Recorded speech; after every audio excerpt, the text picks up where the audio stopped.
Right after my husband's funeral, my stepdaughter sneered, "Find another table, this one is for real family only, not gold-digging second wives." I threw down an envelope and said, "Your father left me this letter. Read it before you celebrate too much." Their panic was absolutely delicious. If you're watching this, subscribe and let me know where you're watching from. Like this story if you want to see how far a stepmother's revenge can go, and comment what you think was in that letter. Trust me, you're not going to guess it. But let me back up and tell you how we got here. Because, honey, this story starts way before that funeral. My name is Margaret Maggie Sullivan, and at 63 I thought I knew what my life looked like.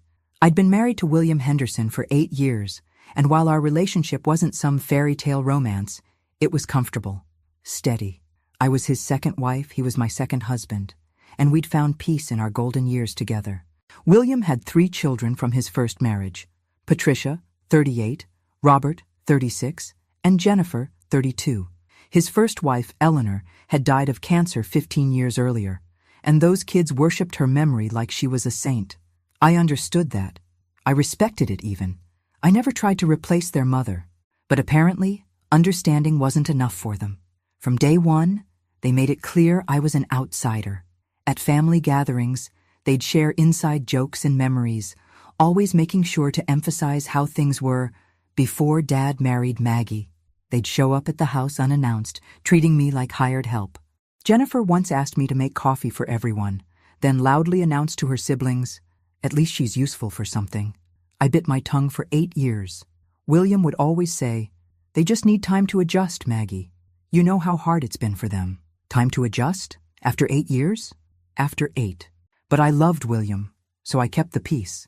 Then came William's diagnosis: pancreatic cancer, stage 4. We had maybe 6 months, the doctors said, and suddenly his children became very, very interested in spending time with their father. They'd visit constantly, always bringing up financial matters. "Dad, have you updated your will lately?" "Dad, you should really consider putting the house in a trust." "Dad, we're just worried about your legacy." Meanwhile, I was the one holding his hand through chemotherapy sessions. I was the one getting up at 3 in the morning when he couldn't sleep. I was the one researching experimental treatments and flying with him to specialist appointments in different states. But at family dinners, they'd act like I was invisible. When William would mention something I'd done for him, they'd change the subject. When he'd praise my cooking or thank me for my care, they'd suddenly remember something urgent they needed to discuss privately. The funeral was exactly what I expected. Beautiful service, touching eulogies, lots of tears. But I noticed something interesting during those eulogies. Patricia, Robert, and Jennifer all talked about their father's wisdom, his generosity, his love for family. They talked about lessons he'd taught them about character and integrity. Funny how none of them seemed to have learned those lessons. After the service, we all went to Romano's restaurant, William's favorite place. I'd suggested it, thinking it would be nice to share memories somewhere he'd loved. The owner, Tony, had even prepared William's favorite table in the back corner. That's when Jennifer made her move. As I approached the table where the family was gathering, she stood up and blocked my path. "Excuse me, Maggie," she said, loud enough for everyone to hear. "I think there's been a misunderstanding. This table is reserved for family," Jennifer continued, her voice dripping with false sweetness. "Real family. You know, people who actually loved Dad, not women who married old men for their money." The entire restaurant seemed to go quiet. Patricia and Robert exchanged glances, and I could see Robert fighting back a smile. The other relatives and family friends who'd come to the luncheon were staring. Some looked uncomfortable. Others looked curious about what would happen next. For 8 years, I'd taken their snide comments, their deliberate exclusions, their little cruelties. I'd told myself it was grief, that they'd eventually accept me. But standing there, 2 hours after burying my husband, listening to his youngest daughter call me a gold digger in front of everyone who'd loved William, something inside me snapped. Actually, that's not quite right. Something inside me finally woke up. I reached into my purse and pulled out a cream-colored envelope. William's handwriting was elegant across the front, to be opened after my funeral. I'd been carrying it for 3 weeks, ever since he'd given it to me with strict instructions. "You know what, Jennifer?" I said, my voice perfectly calm. "You're absolutely right. This conversation is about family, about real family, about who actually loved your father. I tossed the envelope onto the table. It landed right next to the bread basket, and I watched all three of their faces go pale. Your father left me this letter, I continued, still speaking in that same calm tone. He asked me to share it with you after the funeral. He said you'd understand everything once you read it. Patricia was the first to recover. What kind of letter? Her voice was sharp, suspicious. The kind that explains exactly what your father thought about his real family, I replied. The kind that might make you reconsider who the gold digger really is. Robert leaned forward, his face flushed. Are you threatening us? Threatening you? I laughed, and I meant it. Honey, threats are for people who have something to fear. I'm just sharing your father's final words, his final wishes. Isn't that what loving children would want? Jennifer's hand was shaking as she reached for the envelope. This is ridiculous. Dad wouldn't have written anything bad about us. We're his children. You're right, I agreed. He wouldn't write anything bad about loving children. But he had plenty to say about greedy, disrespectful ones. The silence stretched out. Other diners were definitely watching now, though they were trying to be subtle about it. Tony, the restaurant owner, hovered nearby, clearly unsure whether to intervene. Patricia finally spoke. What exactly are you saying, Maggie? I'm saying your father was a lot smarter than you gave him credit for. He saw everything. He heard everything. And he made some very interesting decisions about his estate based on what he observed. That got their attention. All three of them sat up straighter, their eyes fixed on that envelope like it was a snake that might bite them. The will reading is Monday, Robert said slowly. Why would he write a separate letter? Maybe because he wanted to make sure you understood his reasoning, I suggested. Maybe because he wanted to explain why things ended up the way they did. Jennifer's face was white now. You're lying. Dad loved us. He would never leave us out of his will. Who said anything about being left out? I asked innocently. I just said he made interesting decisions. Maybe you should read the letter before you jump to conclusions. The three of them looked at each other, having one of those silent conversations that siblings have. Finally, Patricia reached across the table and picked up the envelope. If this is some kind of manipulation, she said, her voice low and threatening. Patricia, sweetheart, I interrupted. The only manipulation happening here is what you three have been doing for 8 years. Your father just finally decided to do something about it. Patricia's hands trembled as she opened the envelope. The letter was 3 pages long, written in William's careful script. I'd read it myself, of course. William had shown it to me before he sealed it, wanting to make sure I understood what was coming. Should I read it out loud? Patricia asked, her voice barely above a whisper. That's up to you, I said, settling into my chair. Though I think the other family members might be interested to hear what William really thought about how his children treated his wife. Robert's face flushed red. You coached him to write this. He was sick. He wasn't thinking clearly. Actually, Robert, your father's mind was crystal clear right up until the end. The doctors confirmed that. In fact, he made some very deliberate decisions in his final weeks. I gestured to Patricia. Go ahead, honey. Read your father's words. Patricia unfolded the first page and began reading silently. I watched her face change, watched the color drain from her cheeks. After a minute, she looked up at me with something that might have been fear. This can't be real, she whispered. What does it say? Jennifer demanded, reaching for the letter. Patricia pulled it back. It says, she swallowed hard, it says he was ashamed of us. The words hung in the air like a thunderclap. Robert grabbed for the letter, and Patricia let him take it. He scanned the first page quickly, his eyes widening. This is impossible, he said, but his voice lacked conviction. Jennifer snatched the letter from Robert's hands. As she read, her face went through a series of expressions: confusion, disbelief, and finally, dawning horror. He says we treated Maggie like garbage, she said, her voice hollow. He says we were cruel and disrespectful. That's just the first page, I said helpfully. It gets more interesting. The three of them huddled together, reading the rest of the letter. I could see other family members at nearby tables trying to figure out what was happening. William's sister Dorothy was frowning in our direction. His brother Frank looked concerned. After what felt like an eternity, Robert looked up at me. The house, he said flatly. What about the house? I asked innocently. He left you the house. Well, I am his wife, was his wife. That's usually how these things work. But we grew up in that house, Patricia protested. Our mother's garden is there, her roses. Your mother's roses that I've been tending for 8 years, I pointed out. Your mother's house that I've been cleaning and maintaining and loving. Funny how you never seemed concerned about the roses when you were asking your father to put the house in a trust. Jennifer was staring at the letter like it might burst into flames. The retirement accounts, she said weakly. Also mine, I confirmed. Amazing what happens when you're actually married to someone. But the life insurance policy, Robert said, his voice getting desperate. The big policy. That has to go to us. We're the beneficiaries. I smiled. It wasn't a nice smile. It wasn't. Actually, Robert, your father changed the beneficiaries on all his life insurance policies 6 months ago. Didn't he mention that? The three of them stared at me in stunned silence. Other conversations in the restaurant had definitely stopped now. Even Tony had given up pretending not to watch our table. That's impossible, Patricia whispered. He wouldn't do that. He would, and he did. He also made some other changes that might interest you. I leaned back in my chair, enjoying this moment more than I probably should have. 8 years of their condescension, their dismissal, their cruelty. 8 years of being treated like an intruder in my own marriage.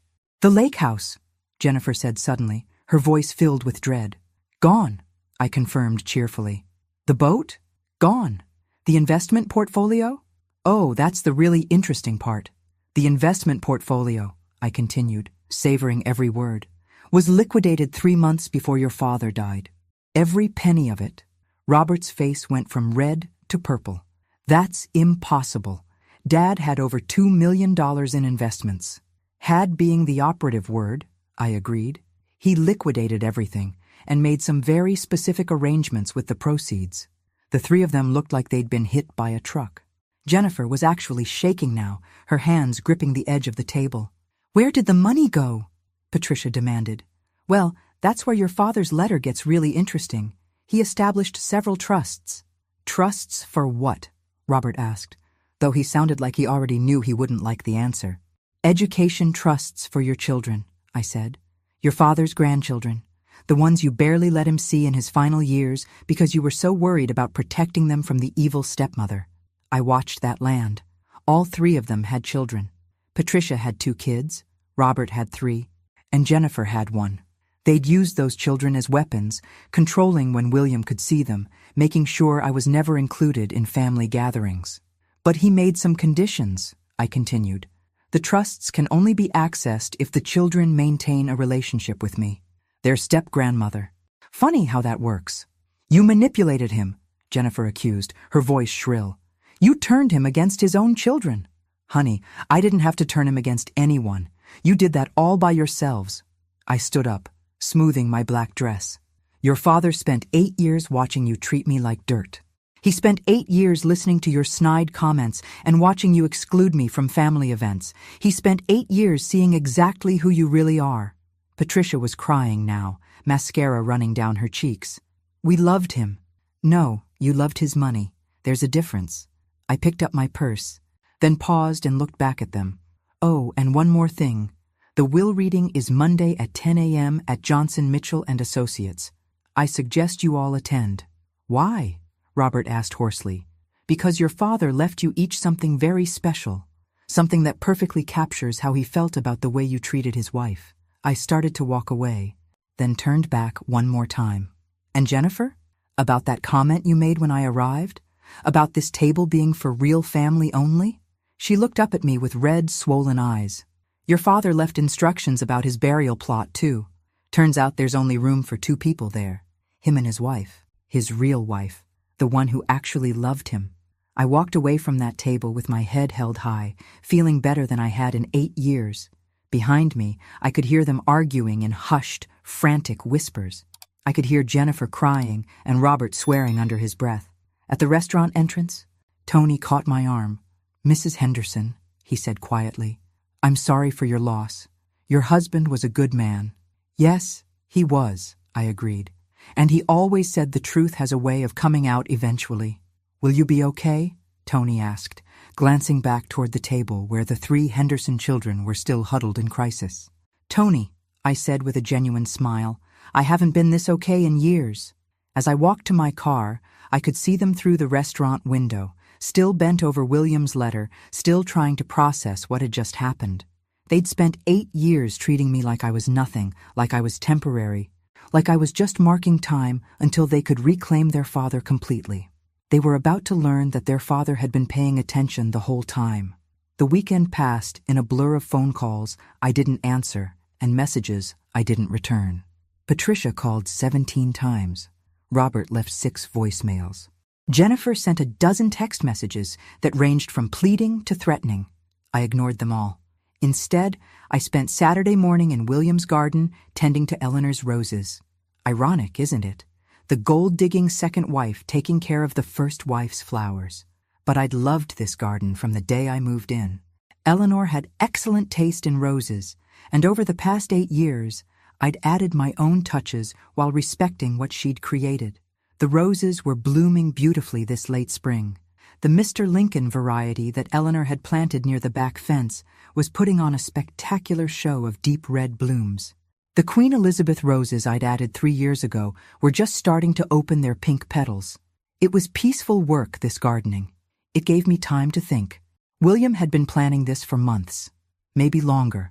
I remembered conversations we'd had, seemingly casual comments that now made perfect sense.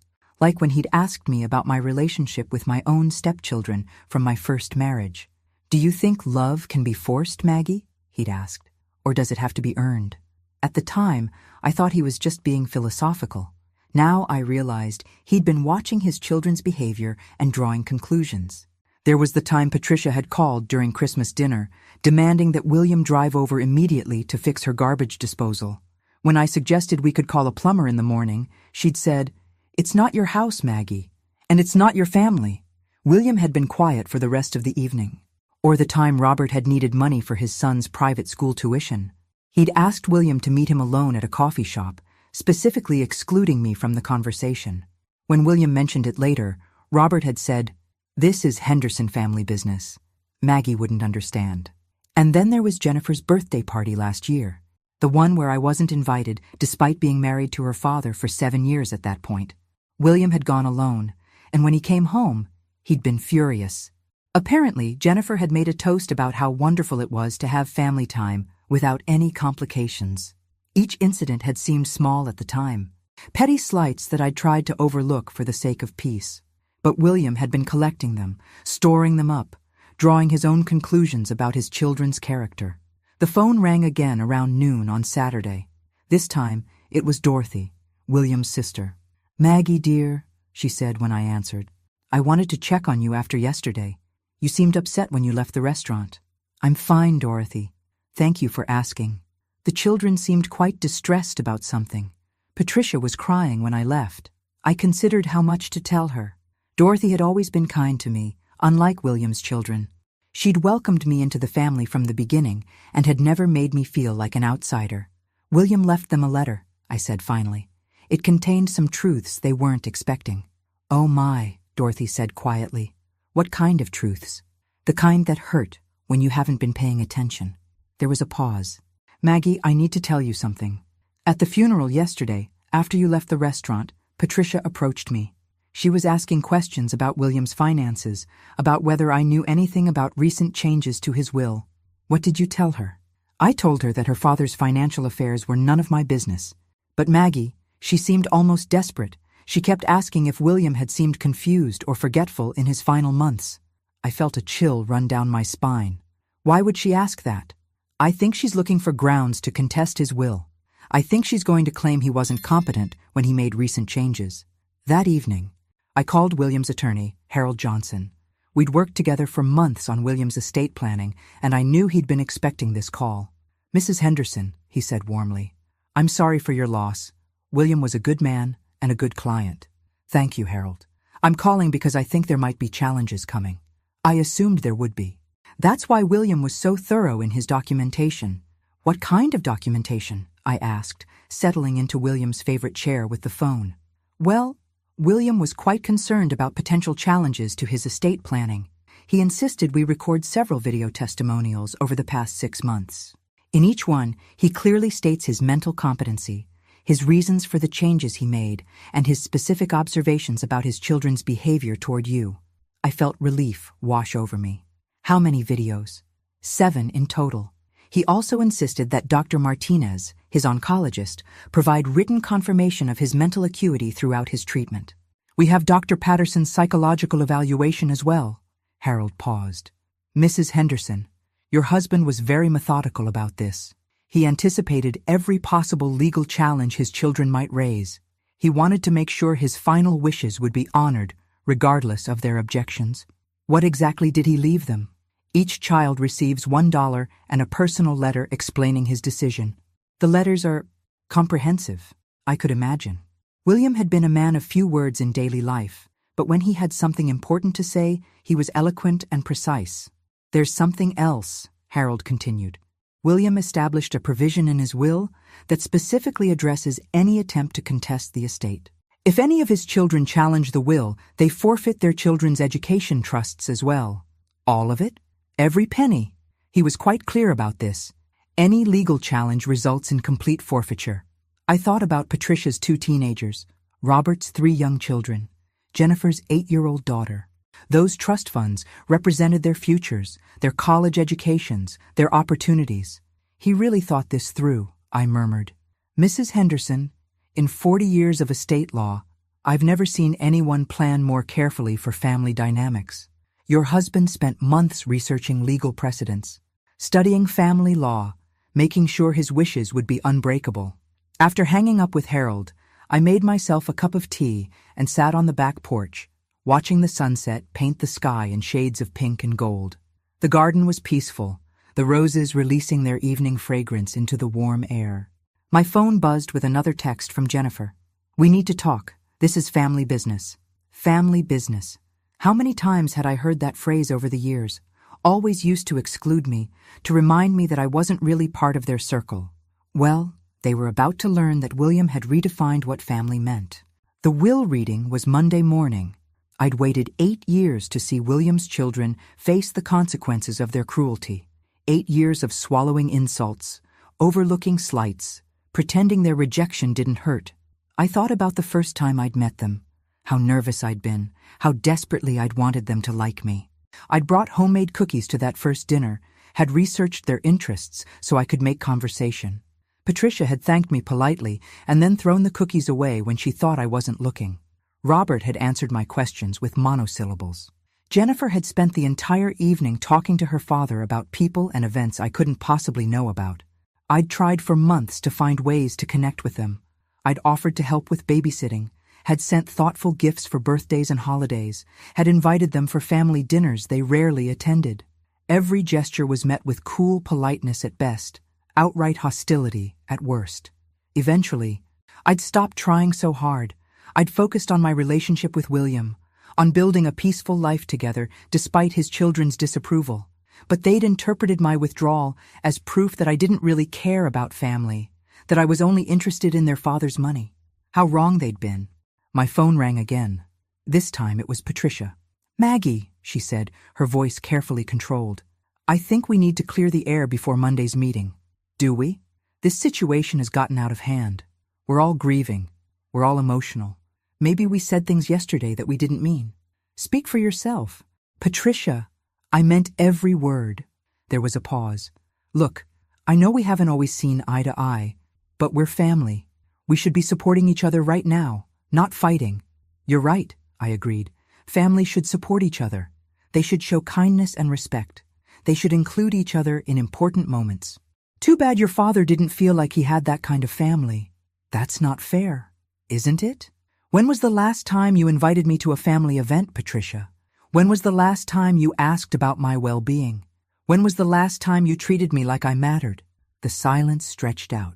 We can fix this, Patricia said finally. It doesn't have to be too late. You're right, I said softly. It doesn't have to be too late. For your children. Monday morning couldn't come fast enough. Monday morning arrived with the kind of crisp October air that makes you feel like anything is possible. I dressed carefully in my navy blue suit, the one William had always said made me look distinguished. As I drove to Harold Johnson's law office, I felt calmer than I had in months. The Henderson children were already there when I arrived, huddled together in the waiting room like conspirators. They looked terrible. Patricia's eyes were puffy from crying. Robert's face was drawn and pale, and Jennifer looked like she hadn't slept in days. "Mrs. Henderson," Harold's secretary greeted me warmly. "Mr. Johnson is ready for you." Harold's office was elegant and comfortable, with floor-to-ceiling bookshelves and rich mahogany furniture. William had always felt at ease here, and I could see why. Harold himself was a distinguished man in his 60s, with silver hair and kind eyes that missed nothing. "Please, everyone take a seat," Harold said as we filed into his conference room. "Before we begin, I want to express my condolences again." William was not only a valued client, but a dear friend. Patricia, Robert, and Jennifer sat on one side of the polished table while I took a seat across from them. The symbolism wasn't lost on anyone. "Now," Harold continued, opening a thick folder, "William's will is quite straightforward in most respects, but there are some specific provisions that require explanation." He adjusted his glasses and began reading. The formal language was exactly what you'd expect. "I, William Thomas Henderson, being of sound mind and body," but then came the meat of it.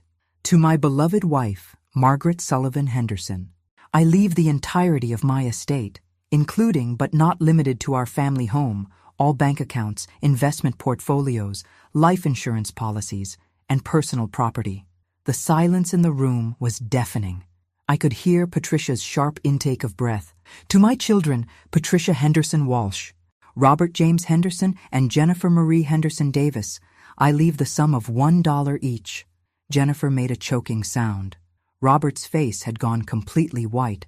"However," Harold continued, "William included personal letters for each of his children, which I'll distribute now."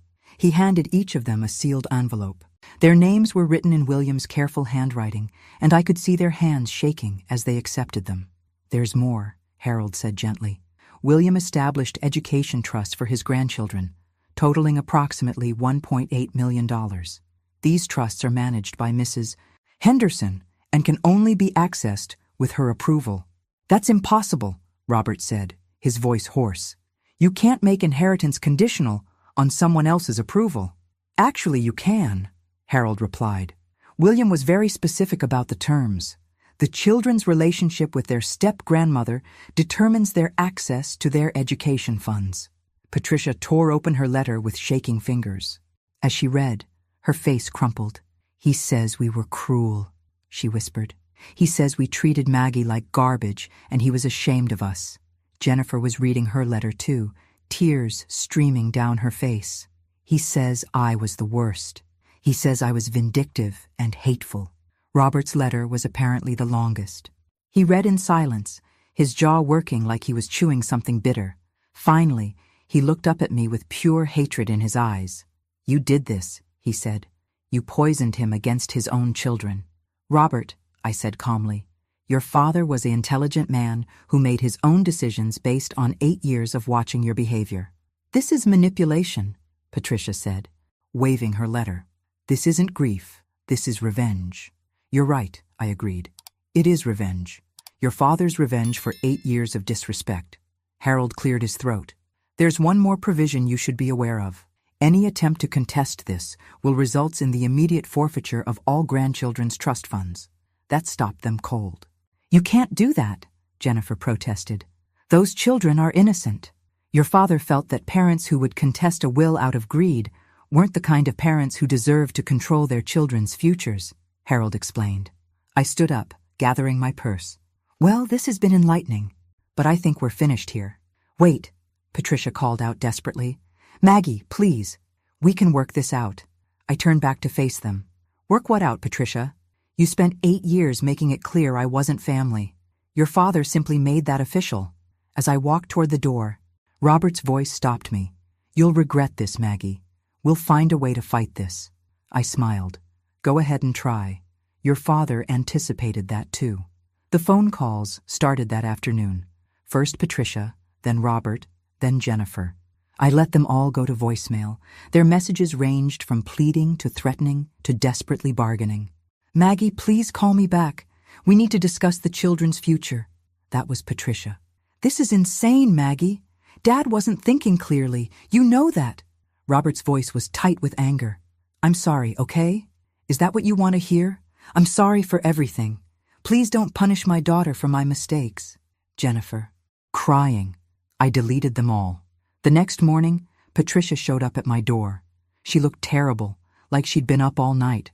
Her usually perfect hair was disheveled, and she wasn't wearing makeup. We need to talk, she said when I opened the door. Do we? Maggie, please. My kids don't understand why Grandpa's college fund suddenly has conditions. How do I explain this to them? I considered slamming the door, but something in her expression stopped me. For the first time in 8 years, Patricia looked genuinely distressed about something other than money. You could start by telling them the truth, I suggested.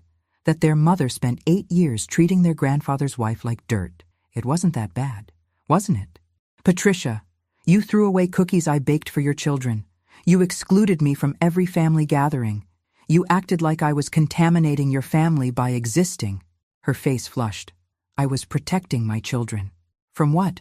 From having another grandmother who loved them? That hit home. I could see it in her eyes. I thought you were temporary, she admitted quietly. I thought Dad was just lonely after Mom died, and eventually he'd come to his senses. So you decided to make my life miserable until I gave up and left? She didn't deny it. Patricia, your father left you a letter. What did it say? Her voice was barely a whisper. It said I was jealous and cruel. It said I cared more about Mom's memory than Dad's happiness. And was he right? The question hung in the air between us. Patricia's composure finally cracked completely. Yes, she sobbed. He was right. I hated you because you made him happy. I hated you because he smiled more after he married you. I hated you because you were proof that he could love someone other than my mother. It was the first honest thing she'd said to me in 8 years. And now? I asked. Now I've lost everything. My inheritance, my children's futures, and any chance of making this right. I studied her face, looking for signs of manipulation. But what I saw was genuine remorse and desperation. Patricia, your children's trust funds aren't gone. They're just managed differently now. Her head snapped up. What does that mean? It means that if your children want relationships with me, if they want to know their step-grandmother, their education will be fully funded. And if they don't, then you'll have to figure out how to pay for college on your own. The calculation was already happening behind her eyes. Could she swallow her pride enough to encourage her children to have relationships with me? Could she pretend to accept me for the sake of securing their futures? What would that look like? She asked carefully. It would look like what should have happened 8 years ago. Family dinners where I'm actually welcome. Birthday parties where I'm invited. Holidays where I'm included. It would look like treating me like family instead of like an intruder. And if we do that, the trust funds are secure? Patricia, this isn't about performing for money. Your father's condition was genuine relationships, not fake politeness designed to manipulate money out of me. She flinched at the word manipulate. How would you know the difference? She asked.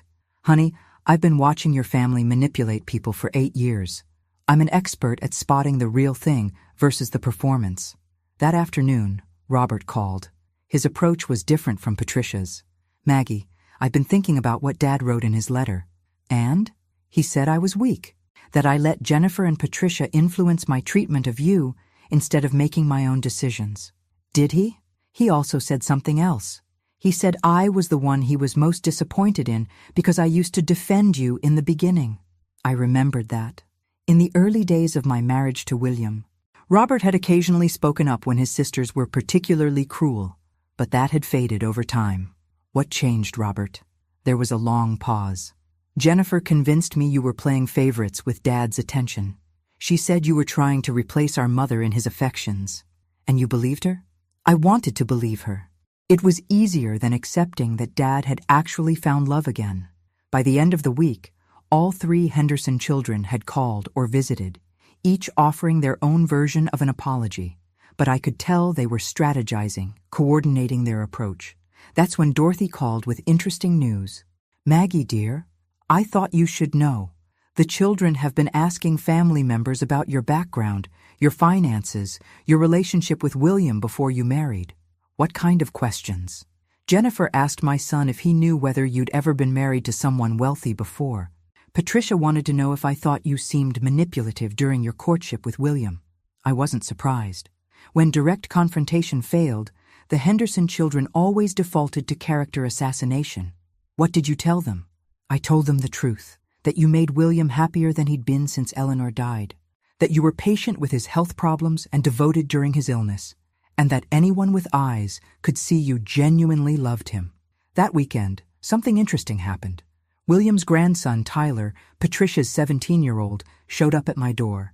Mrs. Henderson? I'm Tyler Walsh, Patricia's son. I knew who he was, of course, though I'd barely been allowed to interact with him over the years. He was tall and lanky, with William's intelligent eyes and his mother's stubborn chin. Hello, Tyler. What can I do for you? I want to know about my grandfather's letter. Mom won't show it to me, but she's been crying for days and acting weird about money. I invited him in and made hot chocolate while I considered how much to tell him. Your grandfather was disappointed in how his children treated me, I said finally. He felt that they were disrespectful and cruel. Were they? I looked at this young man, so serious and direct, and decided he deserved honesty. Yes, Tyler, they were. Why? Because they saw me as a threat to their mother's memory and their inheritance. Tyler nodded slowly. Mom always gets weird when anyone mentions Grandma Eleanor, like she's protecting something. Your grandmother was a wonderful woman from everything I've heard. I never tried to replace her. But they thought you were? They thought I was trying to erase her importance in your grandfather's life. But Tyler, love isn't finite. Your grandfather loving me didn't mean he loved your grandmother any less. We talked for 2 hours. Tyler asked thoughtful questions about William's illness, about our marriage, about my relationship with his mother and aunts. When he left, he hugged me goodbye. I'd like to get to know you better, he said. If that's okay. I'd like that too. The next morning, Patricia called in a fury. What did you say to Tyler? I answered his questions honestly. He came home asking why we treated you so badly. He wants to know why I never invited you to his birthday parties. Good questions. What did you tell him? I told him it was complicated. Patricia, it really wasn't complicated. You were protecting your mother's memory at the expense of your father's happiness. Tyler's smart enough to understand that. You're turning my son against me. No, I'm giving your son the truth, something he apparently wasn't getting at home. That week, Tyler visited twice more. Then his younger sister Emma asked to come too. Robert's oldest daughter Sarah called and asked if she could visit during her college break. The Henderson children's strategy was backfiring spectacularly. Their attempts to control the narrative were failing because their own children were old enough to see through the manipulation. Jennifer was the last holdout. She made one final attempt at manipulation that was almost impressive in its desperation. Maggie, she said when she called, I've been doing some research into elder abuse. Did you know that isolating someone from their family is a classic sign of manipulation? Are you accusing me of elder abuse, Jennifer? I'm saying Dad's sudden change in his will looks suspicious. A court might agree. Jennifer, your father documented his decision-making process extensively. He also had multiple medical evaluations confirming his mental competency. But please, by all means, contest the will. What do you mean? I mean that any legal challenge results in your daughter losing her education trust fund. Completely. Forever. The silence stretched out. You wouldn't do that to an innocent child. I wouldn't, but your father's will would. Automatically. This is blackmail. No, Jennifer. This is consequences. 3 months after the will reading, I was finally settling into my new reality. The house felt different without William, but it also felt more peaceful. No more tension-filled family dinners, no more dreading holidays, no more walking on eggshells around his children's sensitivities. Tyler had become a regular visitor, often bringing homework to do at my kitchen table while I cooked dinner. Emma had started calling me Grandma Maggie, despite her mother's obvious discomfort. Even Robert's children had begun reaching out, curious about the grandmother they'd barely been allowed to know. That's when Jennifer made her move. I was in the garden planting spring bulbs when a police car pulled into my driveway. 2 officers got out, their expressions serious. Ma'am, are you Margaret Henderson? Yes. We've received a report of elder abuse. We need to ask you some questions. My blood ran cold. Elder abuse? Someone has alleged that you manipulated your deceased husband's will through emotional abuse and isolation tactics. I set down my gardening tools, my mind racing. Who made this report? We can't disclose that information, ma'am, but we need to investigate these claims. I invited them inside, served coffee, and answered their questions for 2 hours. They wanted to know about William's mental state, our marriage dynamics, his relationship with his children, the circumstances around his will changes. Mrs. Henderson, the older officer said finally, do you have any documentation of your husband's decision-making process? As a matter of fact, I do. I called Harold Johnson, who arrived within an hour carrying a thick folder. He spread William's medical records, psychological evaluations, and video testimonials across my dining room table. Officers, Harold said professionally, Mr. Henderson anticipated potential challenges to his estate planning. He was quite thorough in documenting his mental competency and his reasons for his decisions. They watched 3 of William's video testimonials. In each one, he was clearly lucid, thoughtful, and detailed in his explanations. My children believe I should leave my estate to them despite their treatment of my wife, William said in one video. They seem to think that biological relationships trump actual love and respect. I disagree. After the officers left, I called Tyler. Tyler, I need to ask you something directly. Did your mother or your aunts put you up to getting close to me? What do you mean? I mean, did they tell you to visit me? Will you? To build a relationship? As part of some plan? There was a pause. Mom did suggest I should get to know you better after the will reading. But Grandma Maggie, everything I've said to you has been genuine. I believe you. But I think your family is escalating their tactics. What do you mean? Someone reported me to the police for elder abuse. That's insane. You never even raised your voice to Grandpa. That evening, Dorothy called with more information. Maggie, I heard through the family grapevine that Jennifer has been calling William's old friends, asking questions about his mental state before he died. What kind of questions? Whether he seemed confused or forgetful. Whether you seemed to be controlling his social interactions. She's building a case, dear. The next day, Harold called with disturbing news.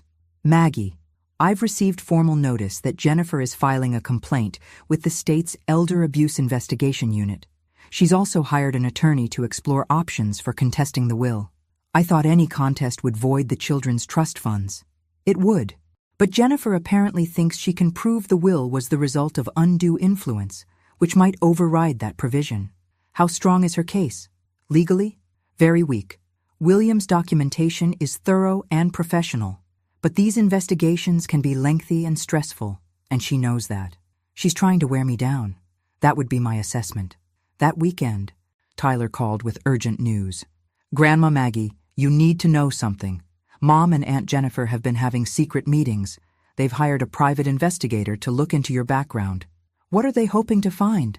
I don't know, but I heard them talking about your first marriage, your finances before you met Grandpa, your employment history. They're looking for anything that makes you look like a gold digger. I thanked Tyler and hung up, then sat in William's chair, thinking. The Henderson children were escalating because their initial strategies had failed. They couldn't manipulate me, couldn't charm me, and couldn't intimidate me into giving them what they wanted. So now they were trying to destroy me. It was time to remind them who they were dealing with. The private investigator must have been expensive because it took Jennifer's team 6 weeks to discover what I'd never hidden. Before marrying William, I'd been financially comfortable in my own right. My first husband, David, had been a successful engineer who'd left me well provided for when he died of a heart attack at 59. I'd worked as a nurse for 30 years, had invested wisely, and owned my own home outright when I met William. The revelation that I hadn't needed William's money seemed to confuse Jennifer's legal strategy considerably. But the real blow came when Tyler called me with news that changed everything. Grandma Maggie, I found something. I was helping Mom clean out some old boxes in the attic, and I found letters. What kind of letters? Love letters. From someone named Marcus. They're dated 2 years before Grandpa died. My heart stopped. Tyler, what are you saying? I'm saying Mom was having an affair while Grandpa was sick. And from what I can tell from the letters, Marcus was pressuring her to convince Grandpa to change his will in her favor. The pieces clicked into place. Patricia's sudden interest in William's finances, Her questions about his mental competency, her desperate attempts to isolate me from family decisions. Tyler, I need you to be very careful. Don't let your mother know you found those letters. It's too late. She caught me reading them. She tried to take them away, but I'd already read enough. What did she say? She said it was complicated, that I didn't understand adult relationships. But Grandma Maggie, some of these letters talk about how much money Grandpa had, how she could convince him to leave more to his children if she played it right. Where are the letters now? I hid them. Mom doesn't know where. Tyler, this is very important. Do you trust me? Yes. I need you to bring me those letters. 2 hours later, Tyler arrived at my door with a shoebox full of evidence. The letters were devastating. Marcus, whoever he was, had clearly been coaching Patricia on how to manipulate her father's estate planning. You need to make him feel guilty about leaving so much to Maggie, one letter read. Play up the family legacy angle. Make him think he's betraying his children's futures. Another letter was even more explicit. If you can convince him to put the house in a trust with you as co-trustee, we'll have access to the equity, even if he doesn't change the will completely. But the most damning letter was dated just 3 weeks before William's death. The cancer is progressing faster than expected. We need to move quickly on the power of attorney discussions. I called Harold immediately. Harold, I need an emergency meeting, and I think you should bring an expert in probate fraud. The meeting the next morning was explosive. Harold's probate expert, a sharp woman named Rachel Torres, reviewed the letters with growing excitement. This is a clear case of attempted estate manipulation, she said. Patricia Henderson was conspiring with an outside party to influence her father's will through fraud. What does this mean for the elder abuse allegations? I asked. It means they disappear completely. In fact, Mrs. Henderson, you may have grounds to file criminal charges against Patricia for attempted fraud. Harold leaned forward. There's more. If Patricia was attempting to defraud the estate, it could void her access to her children's trust funds entirely. Even without contesting the will? Even without contesting the will. The trust documents include provisions about beneficiary misconduct. I thought about Tyler, about Emma, about all of William's grandchildren who were caught in the middle of their parents' greed. I don't want to punish the children for their parents' choices, I said. But I do want Patricia and Jennifer and Robert to understand that their father saw exactly who they were. Rachel smiled. We can work with that. 3 days later, I hosted a family meeting. All 3 Henderson children came, probably expecting another confrontation about the will. Instead, they found Harold, Rachel, and a box of Marcus's letters sitting on my dining room table. Patricia, I said calmly, would you like to explain to your siblings who Marcus is? The color drained from her face. I don't know what you're talking about. Really? Because I have 43 letters here that suggest otherwise. Harold opened the box and pulled out the most damning letter. He read it aloud, his voice steady and professional. When he finished, Robert was staring at his sister in horror. Patricia, what the hell is this? It's evidence of conspiracy to commit estate fraud, Rachel said matter-of-factly, which, under state law, is a felony. Jennifer looked like she was going to be sick. Patricia, please tell me this isn't real. Patricia's composure cracked completely. You don't understand the pressure I was under. Marcus said Dad was making a mistake, that he was being manipulated by Maggie. So you decided to manipulate him instead? Robert's voice was full of disgust. I was trying to protect our family's legacy. You were trying to steal money, I corrected. Your father was right about all of you, but he was especially right about you. Patricia, what happens now? Jennifer asked quietly. Harold answered. That depends on Mrs. Henderson. She could file criminal charges. She could pursue civil action for attempted fraud. She could void all the children's trust funds based on beneficiary misconduct. All 3 of them looked at me with terror in their eyes. Here's what's going to happen, I said. Patricia, you're going to confess your affair and your fraud attempt to Tyler and Emma. You're going to explain why their grandfather changed his will, and you're going to apologize for 8 years of treating me like garbage. And if I do that, then I won't file criminal charges. Your children's trust funds remain intact, and we can all move forward with the truth finally out in the open. I looked at Robert and Jennifer. As for you 2, your father left you each $1 and a letter explaining exactly why. You can accept that, build genuine relationships with me, and earn access to your children's education funds. Or you can keep fighting and lose everything. And if we choose to build relationships, Robert asked, then your children get their college educations, and you get the chance to show me that you're capable of growth and change. 6 months later, I was hosting Tyler's 18th birthday party in my backyard. Emma was helping me arrange flowers, chattering about her science fair project. Sarah, Robert's daughter, was setting up the sound system for music. Patricia and Robert were there, subdued but present. Jennifer had moved to California and rarely called, but she'd sent a birthday gift for Tyler. As I watched William's grandchildren laughing and celebrating, I thought about the letter he'd written to me, the one I'd never shared with anyone. Maggie, it had said, by the time you read this, you'll know whether my children learned anything from my final lesson. I hope they did. But if they didn't, I hope you'll find peace in knowing that love and respect can't be forced. But they can be earned. Build whatever relationships feel genuine to you, and don't waste time on the ones that don't. You deserve better than I was able to give you while trying to balance everyone's feelings. Live freely, now. I was finally doing exactly that. Tyler blew out his candles and made a wish. When I asked him what he'd wished for, he grinned and said, "For more family parties like this one." Looking around at the faces gathered in my garden, I realized his wish had already come true. Thanks for listening. Don't forget to subscribe and feel free to share your story in the comments. Your voice matters.